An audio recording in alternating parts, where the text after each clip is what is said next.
Praise the lord. ప్రభు అయిన యేసుక్రీస్తు యొక్క పరిశుద్ధ నామమును బట్టి మీ అందరికీ వందనాలు. మహారాజైన దావీదు దేవుని యొక్క సన్నిధిలో దేవునితో సాక్ష్యమిస్తున్న సంగతి ఏంటంటే, నేను యథార్థముగా ప్రవర్తించుచున్నాను, నేను నీతిని అనుసరించి నడుచుకొనుచున్నాను, నేను యథార్థముగా నడుచుకొనుచున్నాను అని దేవుని సన్నిధిలో తన గూర్చి ఎంతో గొప్పగా సాక్ష్యం ఇచ్చేవాడుగా ఉంటున్నాడు. నన్ను పరిశీలించుము, నన్ను పరీక్షించుము, నేను ఎంత నీతిగా ప్రవర్తించుచున్నానో, నీతిని అనుసరించి నడుచుకొనుచున్నానని చెప్పేవాడుగా ఉంటున్నాడు. మన జీవితంలో ఈ యొక్క సాక్ష్యాన్ని మనం చెప్పగలమా?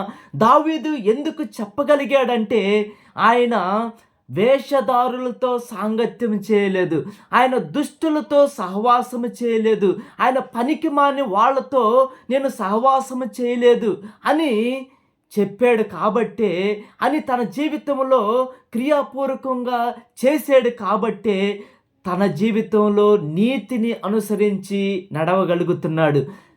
ప్రాముఖ్యముగా దేవుని యొక్క సన్నిధిని ఆయన కోరుకునేవాడుగా ఉంటున్నాడు.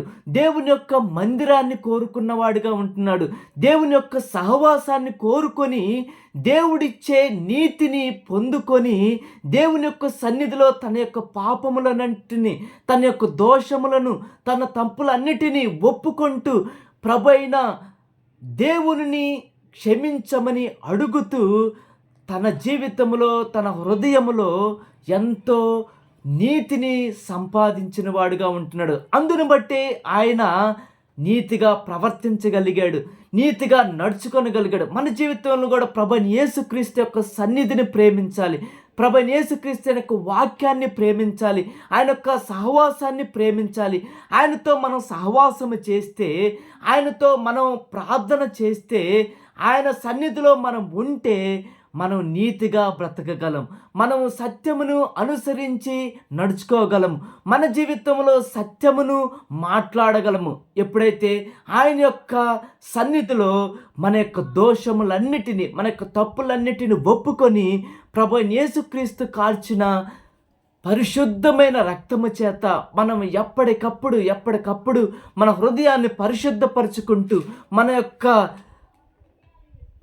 తలంపులన్నిటినీ పరిశుద్ధపరచుకుంటూ, ప్రభు రక్తంలో కడగబడుతూ, ప్రభు సన్నిధిలో మనం నీతిగా బ్రతకగలము. ప్రభువుకి ఈ సాక్ష్యాన్ని మనమందరము ఇచ్చులాగున ప్రభు మనల్ని అందరినీ బలపరచునుగాక. ఆమెన్. Praise the lord.